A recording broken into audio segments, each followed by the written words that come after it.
부정선거 일반이론 4편 2020년 4월 15일 22대 총선 개표 부정편을 다루겠습니다. 이때 민경욱 의원의 선거가 굉장히 큰 이슈가 됐죠. 인천 연수구 을에서 민주당의 정일영과 국민의힘의 민경욱, 그 다음에 이정미 진보당인가요? 세 사람이 경쟁을 했고, 선관위가 공식적으로 발표한 데이터를 보면 사전선거가 45,000명. 그런데 사전선거에서는 민경욱이 14%, 정일영이 14%를 이겼는데 오히려 당일 선거에서는 민경욱이 4%를 이긴 그런 이상한 결과가 나왔죠. 그래서 불합치율이 18%가 나왔습니다.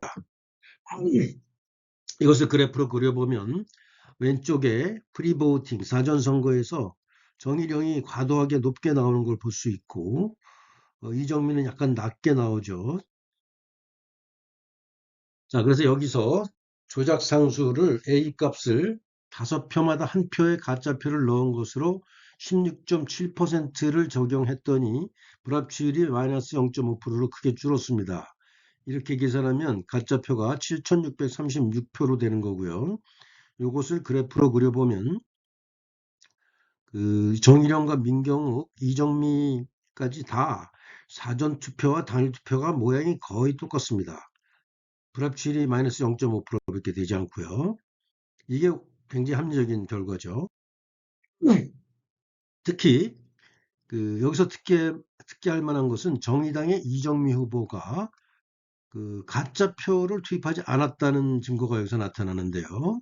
보면은 정의령 표에서 가짜표만 제거하니까 이정미가 사전 투표, 당일 투표 모두 20%고 동네별로 다 거의 똑같습니다. 이건 뭘 의미하냐면 정일영이라는 민주당에만 가짜표를 넣고 이정미 표는 건드리지 않았다는 걸 얘기하는 거죠. 그런데 이정미 표를 건드리지 않았는데 보면은 사전 투표와 당일 투표가 이정미의 경우 거의 똑같다는 얘기는 좌파들이 사전 투표를 더하지 않고 이런 선거 패턴이 사전 투표와 당일 투표가 거의 똑같다는 것을 여기서 증명할 수 있다는 겁니다. 그러니까 좌파가 주장하듯이 사전 투표를 더 많이 한다. 좌파들이 사전 투표를 더 많이 하기 때문에 민주당이 높게 나온다라는 주장을 부인할 수 있는 결정적인 증거가 됩니다. 여기서뿐만 아니라 다른 데서도 이런 증거를 많이 발견할 수 있기 때문에 그동안 좌파가 주장했던 그다음에 일부 통계학자들이 주장했던 당일 선거와 사전 선거가 다른 표본이다 이렇게 주장한 것이 말도 안 된다는 그런 증거가 되겠습니다. 그래서 결과적으로 정일영이 38%, 민경욱이 42%, 정의당의 이정미가 20%로 국민의힘이 민경욱이 이긴 선거였고 여기에다가 정일영한테 7,636표를 가짜표를 투입해서 민주당의 정일영이 국회의원으로 당선된 것처럼 만든 엉터리 같은 개표였다. 개표 부주작이었다고 볼 수 있는 거고요. 그런데 여기서도 보면 선거 전에 여론조사에서는 정일영과 민경욱이 거의 같은 것으로 돼 있어서 이것도 역시 여론조사를 조작하지 않았느냐 의심하게 합니다. 그 다음에 김민석과 박용찬이 경쟁한 영등포구 여의도가 포함되는 지역인데요. 워낙 요즘 활약하고 있는 김민석이 과연 이 전번 선거에서 어떻게 됐는지 한번 들여다보겠습니다. 참고로 22대 선거, 24년 선거도 역시 두 사람이 경쟁했는데 저희 모델에 따르면 김민석이 졌고 박영찬이 이겼는데 김민석이 이긴 것처럼 지금 조작돼 있다. 이렇게 지금 보고 있습니다. 자, 그러면 2020년 선거는 어떻게 됐는지 들여다보겠습니다. 이때 선관위의 공식 데이터를 보면 사전선거표가 39,000표 정도 되고 사전선거에서는 김민석이 22% 이겼는데 당일 선거에서는 김민석이 마이너스 6%로 진 걸로 나와 있습니다. 불합치율이 무려 28%나 되죠. 이걸 그래프로 그려보면 김민석이 사전선거에서 과도하게 높게 나타나는 것을 볼 수 있습니다. 여기서 보정값, 사전선거 보정값을 계산해 보니까 25%가 적절하다고 보입니다. 25%는 최대치죠. 대단히 큰 숫자입니다. 29,853표가 가짜표라고 계산되는 거고요. 이렇게 계산해 보니까 당일 선거와 사전 선거가 거의 비슷해지고 불합치율이 2%대로 줄었습니다. 이를 그래프로 그려보면 당일 선거와 사전 선거가 거의 같고, 여기서 특이할 만한 사실은 여의도동에서 박영찬 씨가 김민석에 비해서 획기적으로 높다. 3대 7로 김민석이 인기가 없다라는 것을 지금 보여주는데요. 여의도 본바닥에서 김민석 씨가 얼마나 인기가 없는지를 보여주는 데이터입니다. 그래서 결론적으로 이 선거는 박용찬이 50%대 김민석이 44%로 김민석이 진 선거인데, 여기에 9,853표의 가짜표를 얹어서 김민석이 이긴 것으로 조작된 선거고, 만약에 이 부정선거가 없었다면 김민석은 지난 8년간 국회의원이 아닌 것인데 국회의원 노릇을 하고 있다라고 볼 수 있습니다. 이 모델에 따르면. 그 다음 광진을을 보겠습니다. 광진을에는 고민정과 오세훈이 대결을 했는데요. 특이하게 여기서는 그 사전선거 총수가 44,000표 정도로 상당히 규모가 큰 편이고요. 그런데 사전선거에서는 고민정이 18%를 이겼는데 당일 선거에서는 오세훈이 8%를 이깁니다. 그래서 불합치율이 마이너스 26%로 엄청나게 크죠. 이를 그래프로 그려보면 고민정이 58%, 오세훈이 40%로 사전선거에서는 고민정한테 굉장히 높게 많은 표가 들어가 있습니다. 그래서 이것이 이제 조작 상수를 25%를 넣게 되는데요. 세 표마다 한 표의 가짜표를 넣은 것으로 보고 11,126표를 가짜표를 제거 한 표를 만들어 보니 당일 선거에서는 마이너스 10 차이, 오세훈이 이긴 거죠. 당일 선거도 오세훈이 8% 이겨서 이기고 불합치율이 1.3%로 크게 줄어듭니다. 그래프로 보면 굉장히 합리적인 데이터가 나오고 당일 선거와 사전 선거가 거의 비슷한 패턴이 나옵니다. 결론적으로 국민의힘의 오세훈이 53%, 고민정이 45%로 오세훈이 이겼는데 가짜표 11,126표를 투입하는 바람에 고민정이 진짜 국회의원 것처럼 취급했고 국민의 세금이 어마어마하게 고민정한테 들어갔고 고민정의 그런 부실한 의정활동을 국민들이 봐야 됐었죠. 그런데 이 사전선거 여론조사 데이터를 보면 이게 이제 선거 약 한 3주 전에 나온 건데요. 고민정이 50대 오세훈이 40으로 고민정한테 엄청나게 높게 해줬습니다. 이것도 참 납득하기 어려운 숫자죠. 고민정은 어떻게 보면 초보자 정치인이고 오세훈은 그래도 관록이 있는 정치인인데 어떻게 이런 결과가 나왔는지 납득하기 참 어렵습니다. 그래서 오세훈은 과연 이거를 몰랐을까 하는 의문이 듭니다.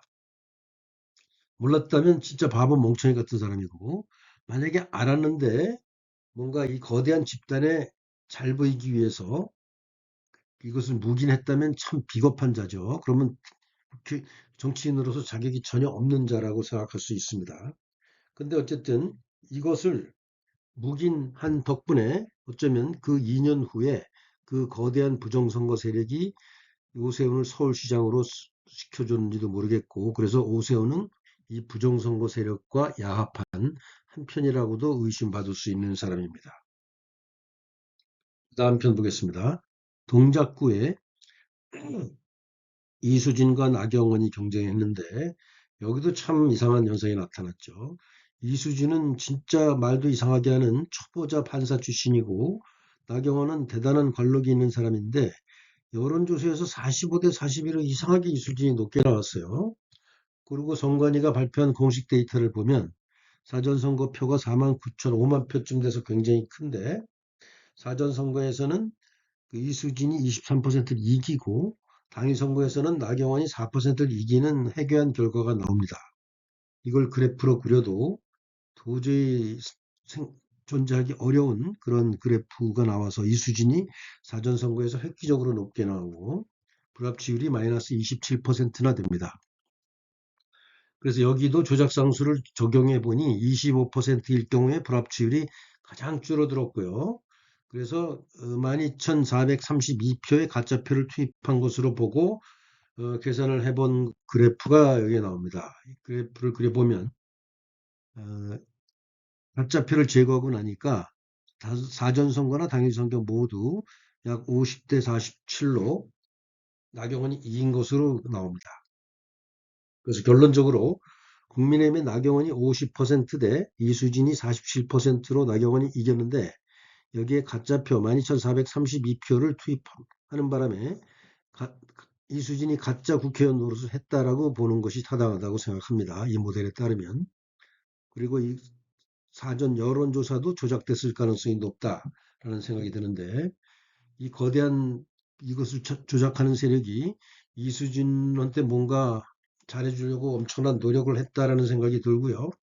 그 4년이 지난 후에 나경원은 다시 이 지역구에서 상당히 압도적인 표차로 또 이깁니다. 그래서 이 나경원이 과연 이수진과 경쟁해서 자기가 표가 조작됐다는 것을 알았는지 몰랐는지 의심해 볼 수 있는 상황이고, 만약에 이 나경원이 이 문제에 대해서 정확하게 직시하고 문제 해결에 나서지 않는다면 나경원도 역시 정치인 자격이 없습니다. 그래서 이런 방법으로 많은 국회의원 2020년 4.15 국회의원 선거 데이터를 쭉 살펴봤는데요. 아직까지 발견된 20명의 가짜 국회의원 명단을 여기에 적어봤습니다. 여기에는 구체적인 데이터들이 다 있는데요. 이 순서는 가짜일 확률이 높은 사람부터 계산을 했습니다. 예를 들면 당일에서 8%나 이겼는데도 떨어진 오세훈, 고민정이 먼저 이겼죠. 8%나 당일에서 이겼는데 그 합해갖고 질 확률은 아마 로또 한 번 당선될 확률보다 훨씬 더 작습니다. 앞에서 여러 번 설명드렸지만.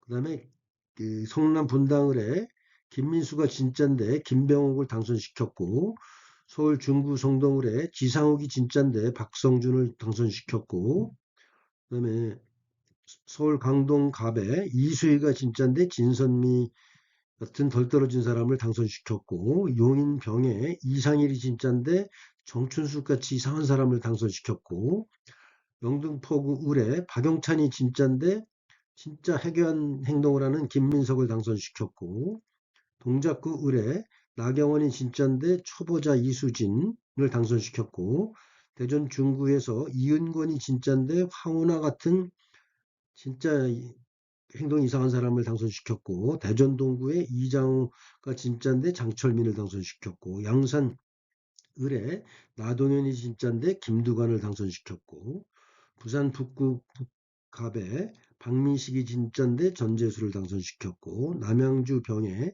주광덕이 진짠데 김영민을 당선시켜서 우리가 김영민의 어떤 이상한 행동들을 봐야만 했고, 인천 연수울에 이게 중요하죠. 민경욱이 진짠데 정일령을 당선시켰고, 안산 단원갑에 박순자가 진짠데 김남국을 당선시켜서 김남국의 이상한 코인 사건과 수많은 만행을 국민들이 볼 수밖에 없었죠. 또 양천구 갑에 송한섭이 진짠데 황희를 당선시켰고, 의왕 가천에 신계용이 진짠데 이소영을 당선시켰고, 근데 여기서는 이제 당일이 한 4% 정도로 줄었기 때문에 당일에 황이나 이소영 같은 사람, 김남국 같은 사람들은 4%를 졌는데 사전 투표를 부풀려 갖고 이제 이긴 것으로 나오는데, 그래서 제가 이거는 확률적으로 한 98%의 확률로 김남국이 가짜다, 황희가 가짜다 이렇게 보는 거고요. 근데 그 밑에 보면 홍기원, 공재광 대신 홍기원이 진짜일 확률이 95%고, 박정하 대신 이광재가 아니고 박정하 원주갑에서 당선됐을 가능성이 95% 정도라고 봤는데요. 그거는 당일의 차이가 3%이기 때문에 여러 가지 변수를 생각했을 때 한 95% 정도의 확률로 이광재가 가짜다 이렇게 계산이 나온다고 봅니다.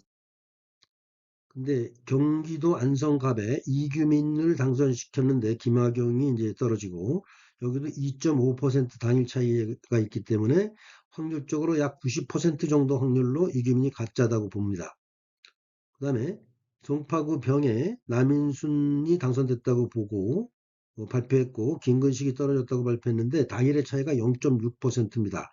사실 이 사전 투표 수가 거의 6만 명에 가깝기 때문에 0.6%도 결코 작은 것이 아니고 최소 70% 이상의 확률로 남인수는 가짜다. 는 것을 이론적으로 알 수 있습니다.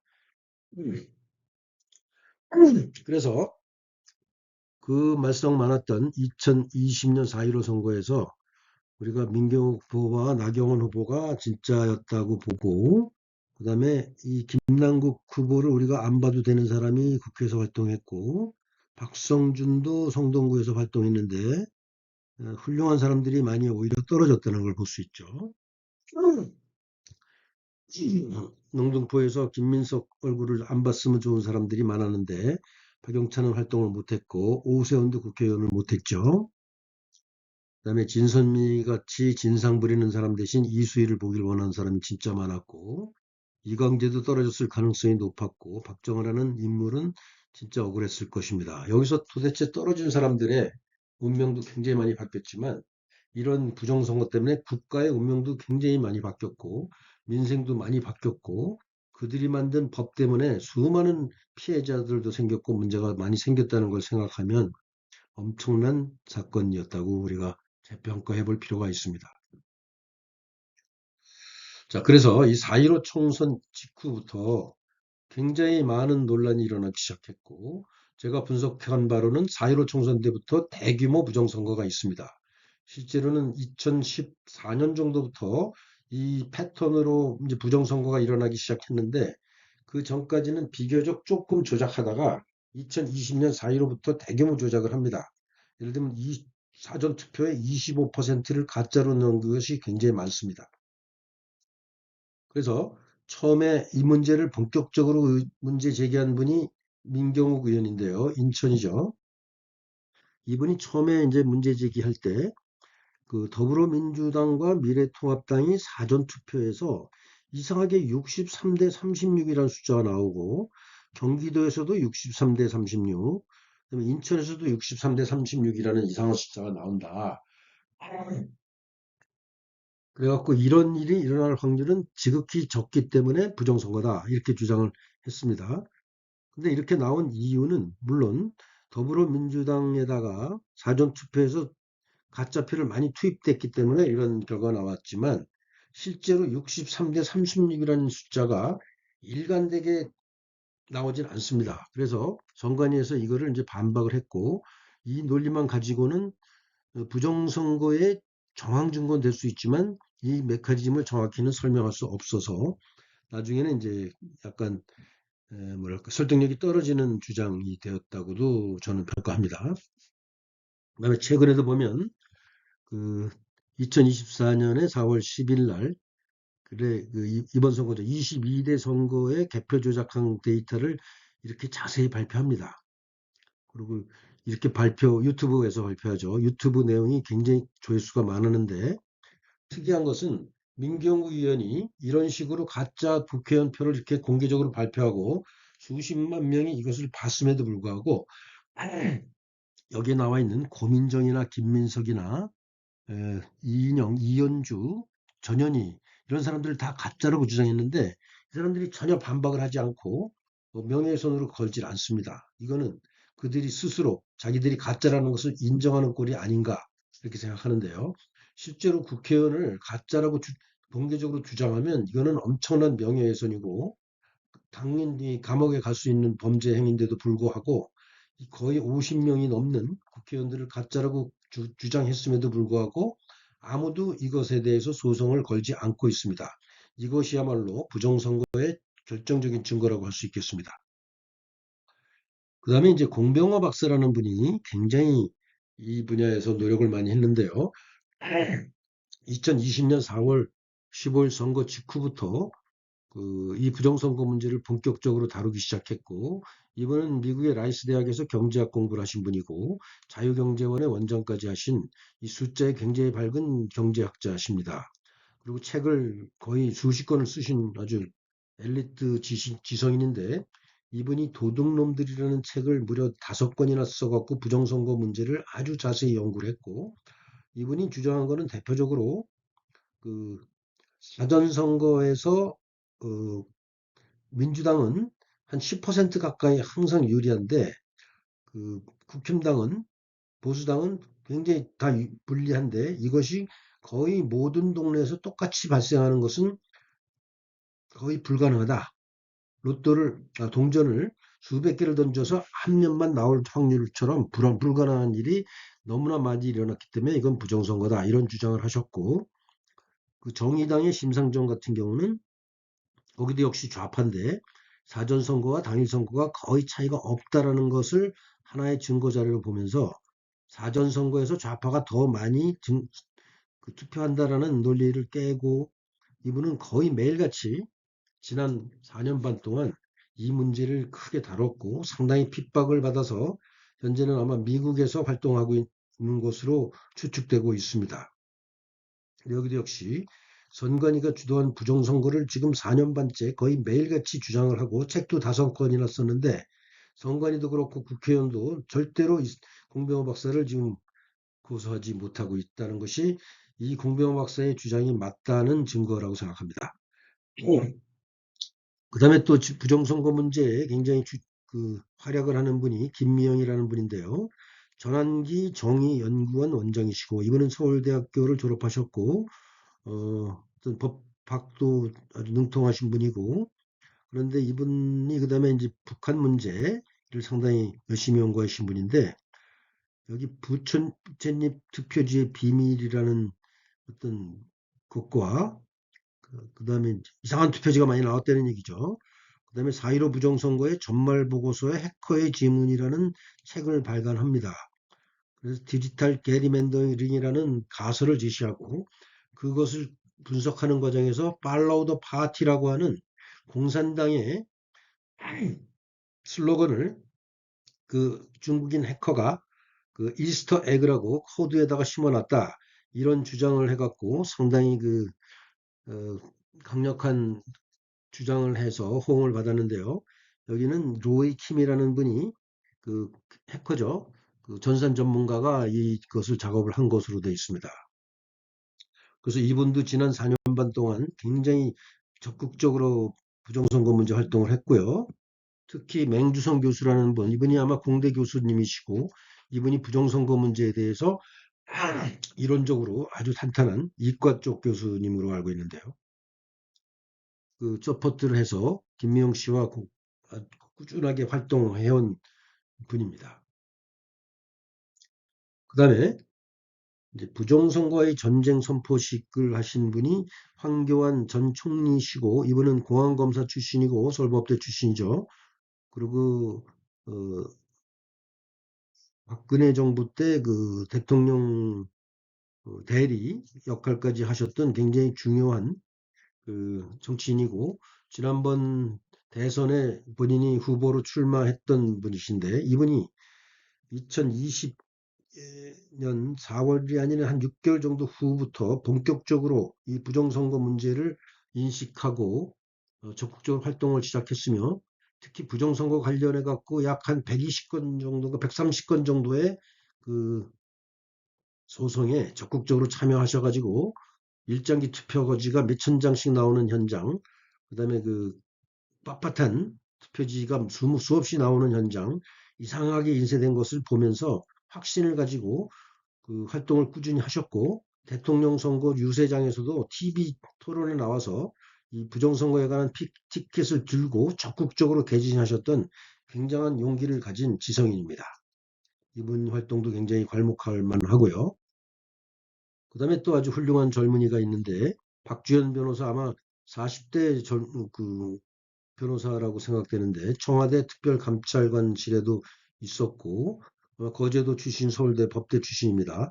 그래서 부정선거에 대해서 아주 적극적인 활동을 했고 수많은 그 소송에 본인이 직접 참관을 했고, 특히 미국에 여러 번 가서 트럼프 최측근과 만났고, 미국의 그 보수단체 활동도 열심히 하면서 아주 본격적인, 그리고 미국과의 연대를 하면서 국제적으로 이 문제를 부각시키고, 또한 이 관련된 수많은 소송을 제기하기도 하고 소송의 변호를 하면서 이 분야에서 아주 대단한 활약을 하는 젊은 투사입니다.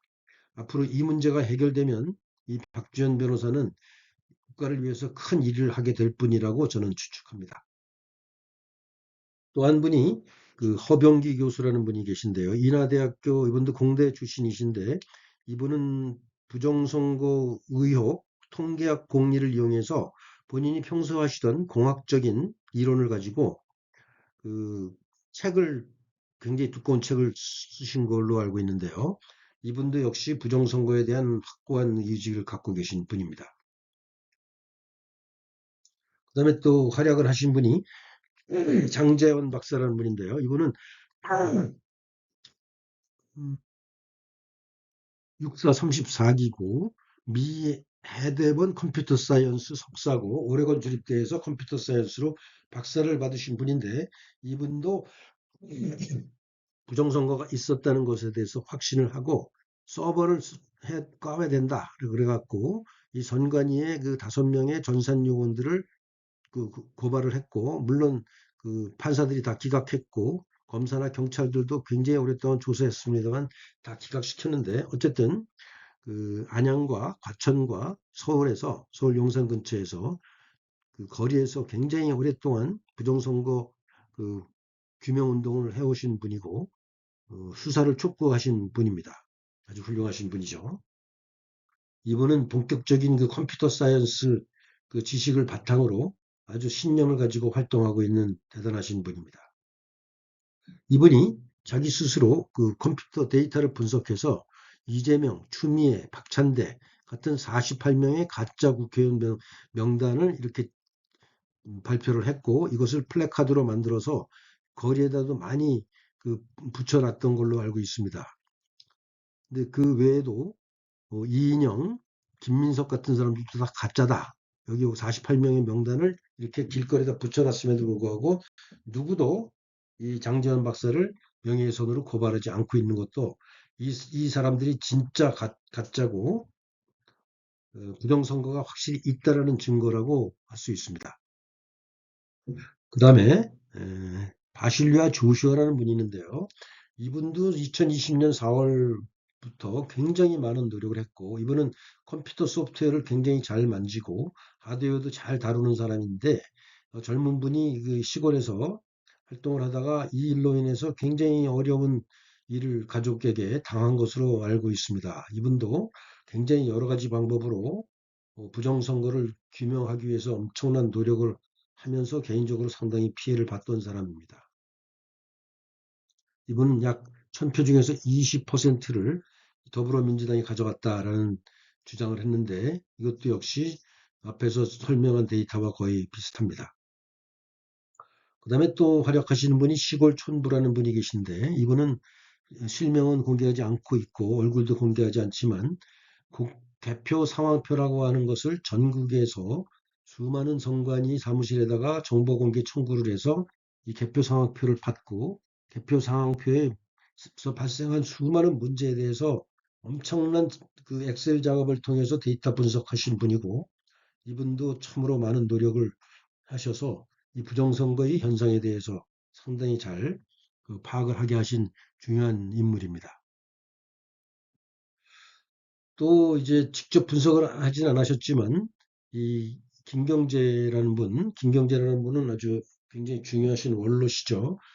DJ 정부 시절에 북한에도 특사로 갔다 오셨고 국회의원도 몇 번 하셨고, 어, 이분이 이제 박정희 정권 시절에 미국으로 망명을 가서 십몇 년 동안 이제 망명 생활을 하신 분이고 서울대 정치학과 출신이죠.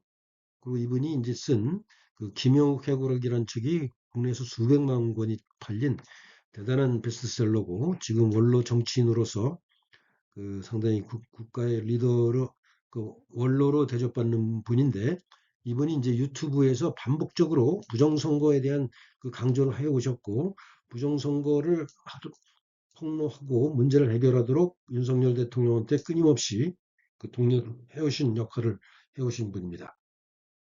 그다음에 오근호라고 하는 특별 분이 있는데요. 이분은 서울 농대 출신이죠. 이분은 개인 사업을 오랫동안 하신 분인데 부정선거 문제에 대한 확신을 가지고 그 많은 분들과 협력을 하면서 실제로 이 문제를 해결하기 위해서 대통령 선거에까지 출마하신 분입니다.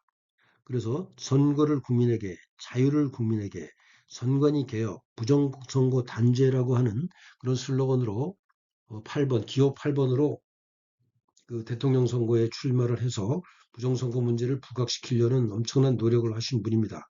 그래서 우리 자유시민은 부정선거 거짓말로 노예로 살 수 없습니다. 라는 슬로건을 가지고 지금까지 적인 활동하신 대단히 훌륭하신 분입니다.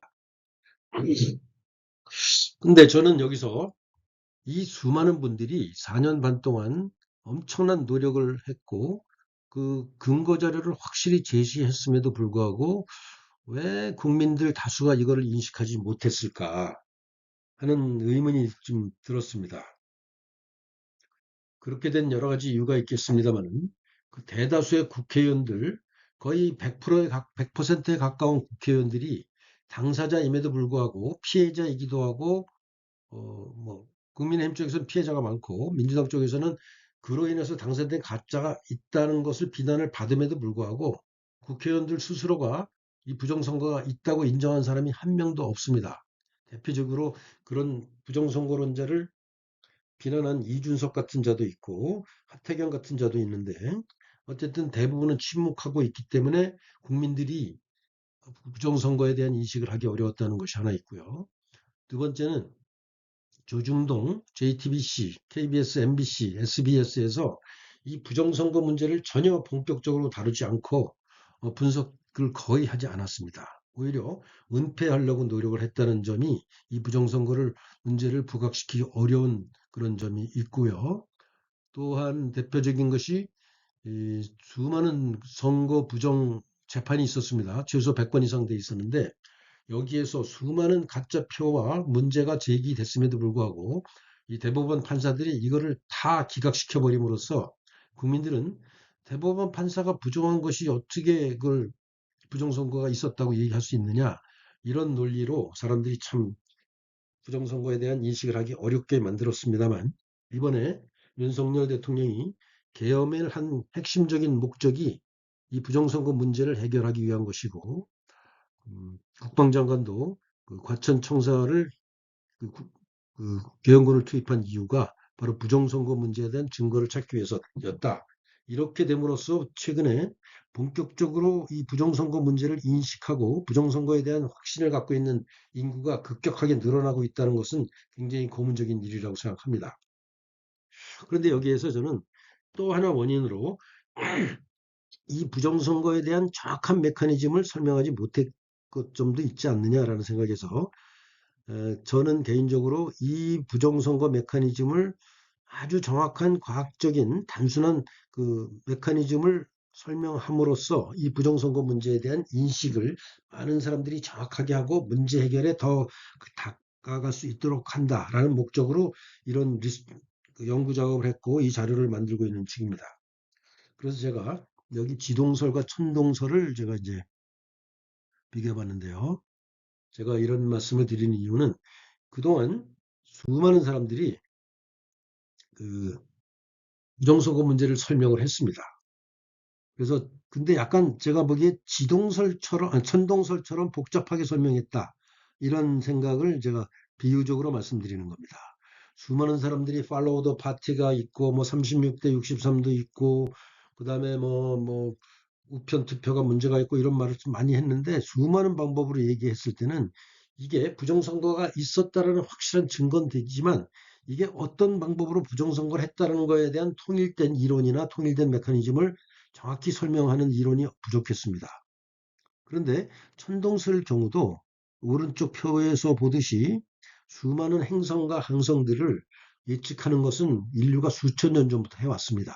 수성의 변화, 화성의 변화, 목성해가 어떤 식으로 움직이는지, 그다음에 황도가 어떻게 움직이고 달이 어떻게 움직이는지를 지구가 중심에 있고 그런 별들이 어떻게 움직이는지를 이런 굉장히 복잡한 그 그림으로 표현을 해서 계산을 했습니다.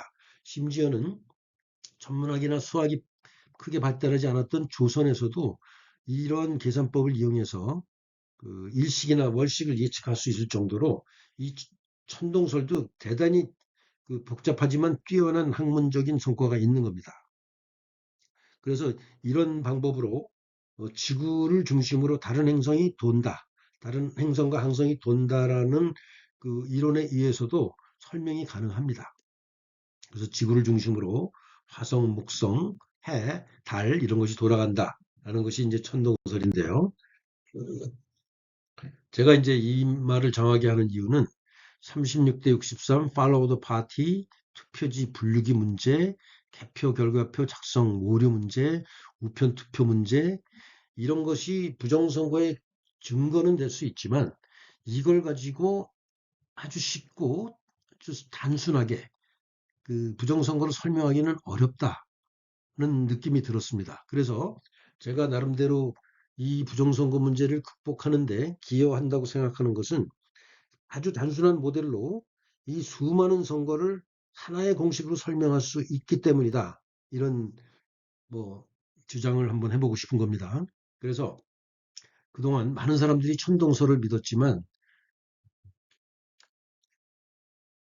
음, 갈릴레오 갈릴레이와 코페르니쿠스 같은 사람들이 이제 지동설, 그러니까 지구가 태양을 중심으로 돈다라는 이론을 만들었고 그 이후에 뉴턴이 그것을 확실하게 정리했는데 거기서 핵심적인 공식은 F는 ma입니다. F라는 건 힘이죠. force는 mass, 그러니까 무게와 가속도를 곱하면 힘이다.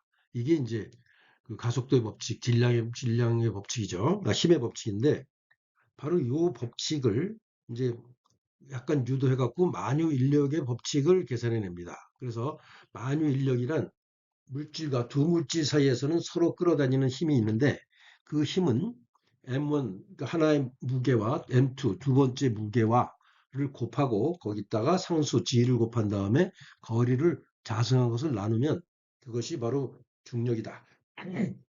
그래서 이 만유 인력의 법칙만 알고 있으면 전체 모든 움직임을 계산할 수 있고 만 년 전에 그 모든 행성의 위치, 만 년 후의 위치, 100만 년 후의 위치까지도 예측할 수 있는 위대한 그 공식을 만들었기 때문에 그런 천체 움직임뿐만 아니라 어떤 지상에서의 어떤 물체 움직임 이걸 가지고 기계를 제작할 수 있었고 여러 가지 비행기도 만들 수 있었고 자동차도 만들 수 있는 기본 법칙이 바로 이런 F는 ma에서 파생된 공식인데 이것으로 그동안 설명하지 못했던 무수히 많은 그 사실들을 설명할 수 있었고 예측을 할 수 있었고 이 공식을 이용해서 수많은 다리도 짓고 그 공장도 짓고 자동차도 만들고 비행기도 만들 수 있는 기본 법칙이 된 것입니다.